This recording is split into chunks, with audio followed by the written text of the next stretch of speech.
زندگی کا جب جائزہ لیتا ہوں نا، اور میں جو یہ پوڈ کاسٹ اور سرکار کے حوالے سے جو بات ہے نا، جب میں اس کو دیکھتا ہوں تو میں کہتا ہوں اللہ کا بہت بڑا انعام ہے الحمدللہ کہ لوگ ملتے ہیں اور کہتے ہیں بس ایک ہی ان کی زبان پہ ایک ہی بات جو میں ریپیٹ ہوتے دیکھ رہا ہوں، بڑا اچھا کام کریں جی، اللہ آپ کو مزید ہمت دے، بڑا اچھا کام کریں، اللہ آپ کو مزید ہمت دے، یعنی کہ کوئی بہتری آ رہی ہے ان کی زندگی میں تو وہ اس طرح سے آمین دعا کر رہے ہیں۔ تو بس اللہ پاک استقامت دے جی، اور آمین یہ آمین سلسلہ جی انشاءاللہ جاری رکھیں، ہم لوگوں کی زندگیوں میں آسانی آتی رہے۔ آمین جی آج آمین الحمدللہ شکر الحمدللہ مالک کا شکر بڑا الحمدللہ، اب آتے ہیں ٹاپک کی طرف۔ بڑا اہم ٹاپک ہے جی نیت اور عمل۔ اعمال کا دار و مدار نیت پر ہے، رسول اللہ صلی اللہ علیہ وسلم کی حدیث ہے، تو یہ نیت اور عمل اس کے اوپر جی روشنی ڈالیں کہ یہ سمجھنا کتنا ضروری ہے اور اس کا کلیئر ہونا کتنا ضروری ہے۔ اچھا جی، وہ یہ کہانی تو ساری جو ہے نا جی، یہ ہے ہی یہی انسان کے اندر کہ عمل کرنے سے پہلے ہر خیال نیت کے دائرے میں سے گزرتا ہے، اور کہا گیا کہ نیت جو ہے وہ اگر نیک ہے اور اگر عمل میں نہ بھی آئے تو بھی نیکی لکھی گئی، اور اگر نیت بد ہے تو بچت ہو گئی، عمل میں نہ آ سکی۔ تو ہمارے سرکار والا صاحب نے نا ایک بڑا خوبصورت ایک سیکوینس بتایا ہوا ہے۔ آپ نے کہا ہوا ہے کہ فطرت جو ہے نا وہ آپ کی خواہش پیدا کرتی ہے، خواہش آپ کا عمل پیدا کرتا ہے، عمل ایک نتیجہ پیدا کرتا ہے، اور وہ نتیجہ جو ہے نا وہ پھر فطرت ہے آپ کی، یعنی کہ پھر تقدیر ہی ہے وہ۔ تو تقدیر سے شروع ہوتی ہے بات اور تقدیر پہ ہی ختم ہوتی ہے، درمیان میں ہمارا چھوٹا سا کھیل ہے، اس کو سمجھنے کی ضرورت ہے کہ یہ کیسے ہے۔ جیسے مولا علی نے فرمایا نا کہ یہ اگر کوئی کہے کہ انسان پہاڑ اپنی جگہ سے ہل گیا تو مان لینا چاہیے، لیکن اگر کوئی کہے کہ انسان اپنی فطرت سے بدل گیا تو یہ بات ماننے والی نہیں ہے۔ یعنی کہ کوئی اتنی اٹل چیز ہے انسان کے اندر یہ کہ ہر انسان ایک فطرت کے اوپر پیدا کیا گیا۔ اب دیکھیں، غور کرنے والی بات یہ ہے کہ تمام روحوں کی عمر ایک ہی ہے، ایک ہی دن تمام روحیں پیدا فرما دی گئی تھیں، اور روح سرکار والا صاحب کہا کرتے تھے کہ یہ ایک کنارے کا سمندر ہے، یعنی کہ روح کو اللہ نے پیدا فرمایا ہے، اس کو موت نہیں ہے۔ تو آپ فرماتے تھے کہ یہ ایک کنارے کا سمندر ہے، انسان دو کناروں کا سمندر ہے کہ پیدا بھی ہوتا ہے اور مرتا بھی ہے، تو اس کے درمیان میں اس کی زندگی ہے جی۔ تو جب ہم دیکھتے ہیں کہ روح تو سب صالح ہیں، نیک ہیں، اللہ کے امر سے بنی ہوئی ہیں، نیکی بدی ان کے پاس ہے ہی نہیں، بالکل وہ جیسے ہے مالک نے ویسے ان کو رکھا ہوا ہے۔ سارا شروع ہوتا ہے جب روح اور یہ بت کا جو ہے نا یہ آپس میں ملاپ ہوتا ہے، بت کا ملا یعنی ہے۔ روح اور بت کا جو جھگڑا ہوتا ہے نا، جب یہ روح اور بت کے جھگڑے میں جو ہے نا سارا کھیل چھپا ہوا ہے کہ انسان کو پھر ایک نفس کے حوالے سے پھر پیدا کیا جاتا ہے۔ اس نفس کی پھر بڑی سٹیجز بھی ہوتی ہیں، اس میں اچھائی بھی ہوتی ہے، جیسے کہتے ہیں کہ اچھی نیت ہوتی ہے، اب بری بھی نیت ہوتی ہے، اچھی خواہشات ہوتی ہیں، بری بھی ہوتی ہیں خواہشات۔ عمل تو انسان پیدا ہوا ہے تو عمل شروع ہو گیا، یہ تو ایک فور شور بات ہے، یعنی کہ جب وہ شعوری سطح پر نہیں بھی ہے تو بھی عمل کر ہی رہے، وہ پیدا ہوتے ہی ہاتھ پاؤں مارے گا، کچھ کرے گا، روئے گا، ہنسے گا، کھائے گا، پیے گا، تو یہ سارا کام تو وہ پیدا ہوتے ہی اس کا شروع ہو گیا، اور مرتے دم تک اس کا یہ عمل جاری رہنا ہے۔ عمل کے بغیر نہ وہ زندہ رہ سکتا ہے، نہ عمل کے بغیر وہ ایون مر سکتا ہے۔ وہ چار بندے چھوڑنے کے لیے جائیں گے اس کو جنازگاہ میں، وہ تبھی وہ جائے گا زمین کے اندر، اپنی خود سے جا بھی نہیں سکتا جی، جا کے لیٹ بھی جائے تو مٹی کو ڈالنے والوں پر چاہیے بندہ جی۔ ہیں کسی بھی شعبے میں، چاہے کرسچینٹی میں دیکھ لیں، ہندوازم میں دیکھ لیں، مسلمز میں دیکھ لیں، ہر انسان عمل کے ساتھ جڑا ہوا ہے، آٹومیٹکلی کر رہا ہے، جس سے وہ کچھ نہیں کر رہا تو بھی کچھ کر رہا ہے۔ وہ کہتے ہیں کہ سرکار نے ایک جگہ شعر سنایا تھا کہ سب آتے ہیں کوئی نہ کوئی کمال لے کر، ایک کمالی کمال آیا ہے بے کمالی لے کر ہے، تو بے کمالی بھی کوئی کمال ہی ہے نا جی، اب یہ بھی عمل ہی ہے کوئی نہ کوئی ہے، تو وہ بھی چل رہی جی ساتھ میں۔ اب عمل یہ شروع ہوا جناب سارا، تو اس کے جو پیچھے والے جو ہے نا جی معاملات، یہ بڑے گہرے ہیں، اور صوفیہ نے سب سے زیادہ جو اگر توجہ دلوائی ہے نا، تو وہ انسانی سوچ کے اوپر، اس کی خواہشات کے اوپر، اس کی نیت کے اوپر سب سے زیادہ فوکس اگر کروایا تو اس شعبے کو کروایا۔ کہا ہے کہ اگر یہ شعبہ تمہارا ٹھیک ہو گیا نا، تو تمہاری زندگی کے تمام اعمال ٹھیک ہونے شروع ہو جائیں گے۔ دیکھیں، نیت سے عمل پیدا ہوتا ہے نا جی، تو نیت تو مخفی ہوتی ہے انسان کی، کسی کو نظر نہیں آتی، عمل نظر آ جاتا ہے سب کو۔ تو بعض اوقات لوگ عمل سے جب نیت کو ڈھونڈنے کی کوشش کرتے ہیں تو وہ پہنچ نہیں سکتے، کیونکہ عمل بعض اوقات نیت پوری طرح سے ڈسکرائب نہیں کر سک رہا ہوتا۔ سرکار دو عالم صلی اللہ علیہ وسلم کے زمانے میں ایک شخص نے نا وہ مسجد کے باہر ایک نا وہ گاڑ دیا، کھونٹا سا ایک لگا دیا لکڑی کا نا، کہ یہاں پر لوگ آئیں گے تو اونٹ کو باندھ لیں گے یا گھوڑے کو باندھ لیں گے اپنے، کچھ ایسے کر دیا۔ اس نے اپنی طرف سے بڑی اچھی بات سوچی، تو ایک صحابی اور وہاں تشریف لائے تو انہوں نے کہا کہ وہ کھونٹا سا لگا دیا، اس سے تو لوگوں کو ٹھوکر لگ سکتی ہے، نمازی باہر نکلیں گے تو یہ کس نے لگا دیا؟ تو اس نے اکھیڑ دیا۔ اب وہ اکھیڑا تو دونوں کی بات پہنچ گئی سرکار دو عالم صلی اللہ علیہ وسلم کے پاس، تو آپ نے دونوں سے کہا کہ آپ دونوں ٹھیک ہیں، جس نے لگایا اس کی نیت بھی ٹھیک ہے، اور جس نے اکھیڑا اس کی بھی نیت ٹھیک ہے۔ تو اب یعنی کہ ہے ایک ہی عمل ہوا ہے، لیکن دو لوگوں نے اس سے نیت علیحدہ سے ڈسکرائب کی ہے۔ تو نیت شکر ہے کہ مخفی ہوتی ہے، یہ بڑا مالک کا بڑا شکر ہے، ورنہ نیت کبھی نظر آنی شروع ہو جائے نا، ہو تو میں اگر تباہی پھرنی شروع ہو جائے گی یہاں پر، تو نیت مخفی اچھی بات۔ تو اس لیے جب وہ کہتے ہیں کہ آپ نیتوں کی اصلاح کریں اپنی،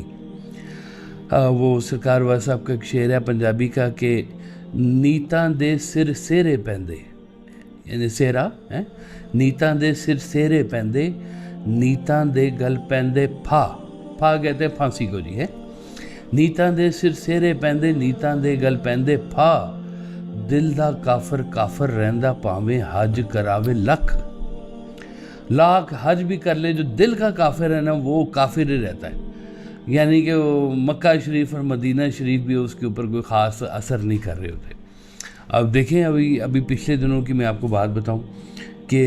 تقریباً کو 3000 کے قریب جو ہے جی وہ سعودیہ سے اور UAE سے پکڑے ہیں انہوں نے پاکستانی۔ بڑے افسوس کی بات سے میں آپ کو بتا رہا ہوں کہ وہاں پر وہ عمرے کے دوران بیگنگ کے لیے گئے ہوئے تھے،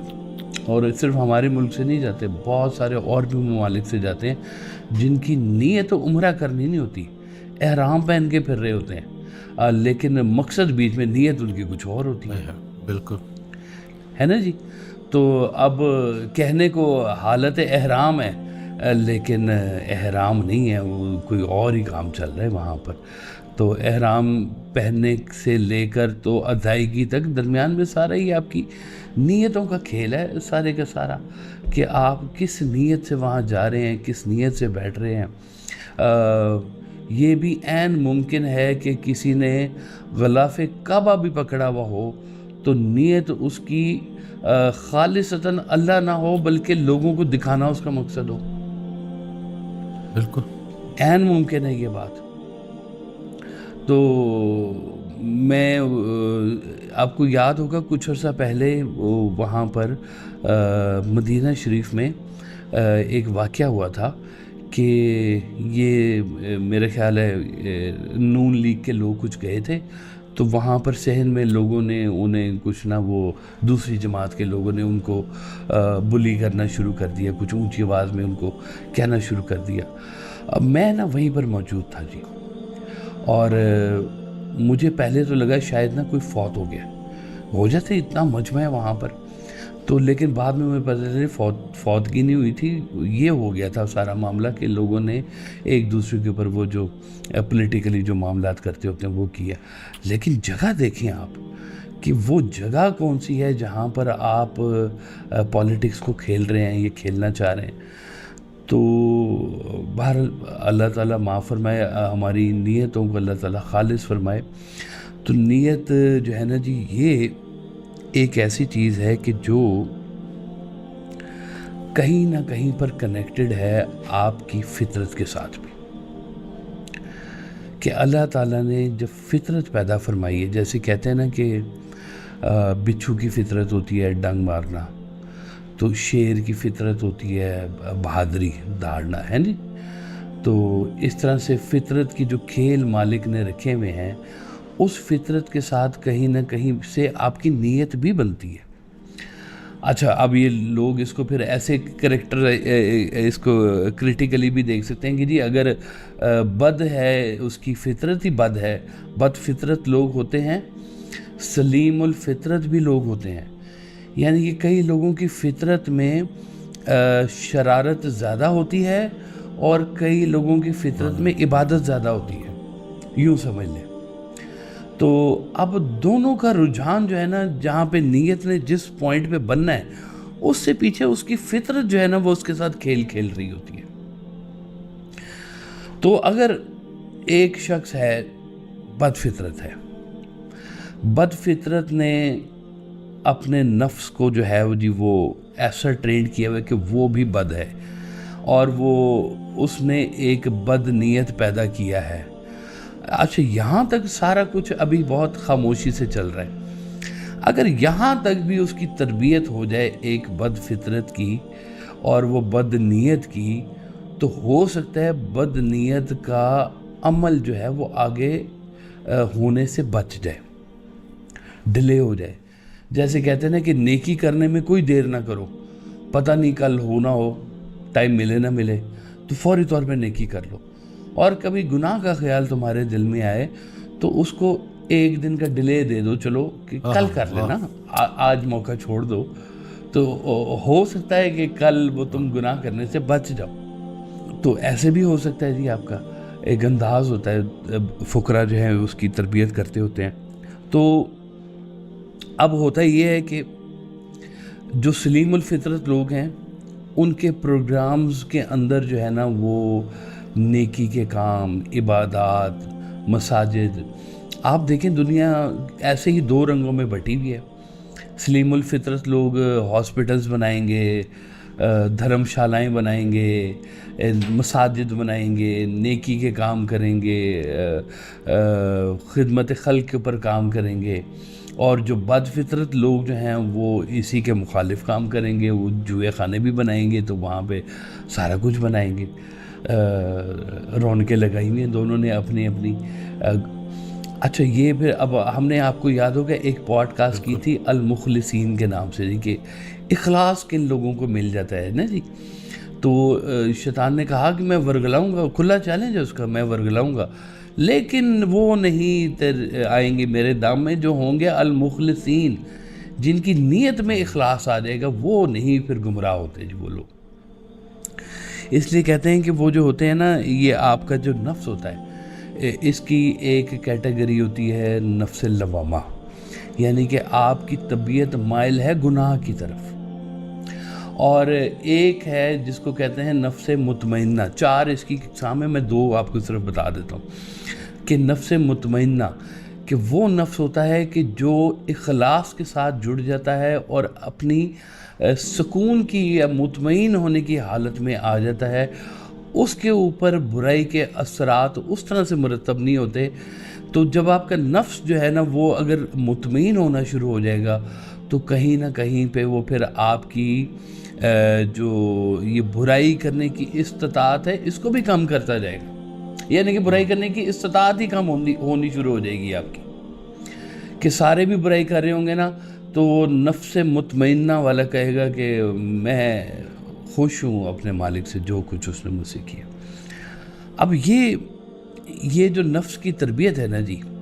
یہ نفس کی تربیت پھر یہ صوفیہ کراتے ہیں، کیونکہ فطرت بخشی مالک نے. اب مالک کے کام ہے, آپ مالک سے کبھی بھی نہیں پوچھ سکتے کہ مالک تو نے کیوں کیا. اس نے کہا کہ آپ یتیموں کی خدمت کیا کرو, تو اجازت نہیں ہے کہ ہم اپنے رب تعالیٰ سے پوچھیں کہ تو نے پھر یتیم پیدا ہی کیوں فرمائے, ہے نا جی. وہ کہتا ہے تم نہیں مجھ سے پوچھ سکتے, خبردار تم نے نہیں پوچھنا کہ میں نے غریب کیوں بنایا, میں تم سے پوچھوں گا تم نے غریب کی خدمت کیوں نہیں کی. واہ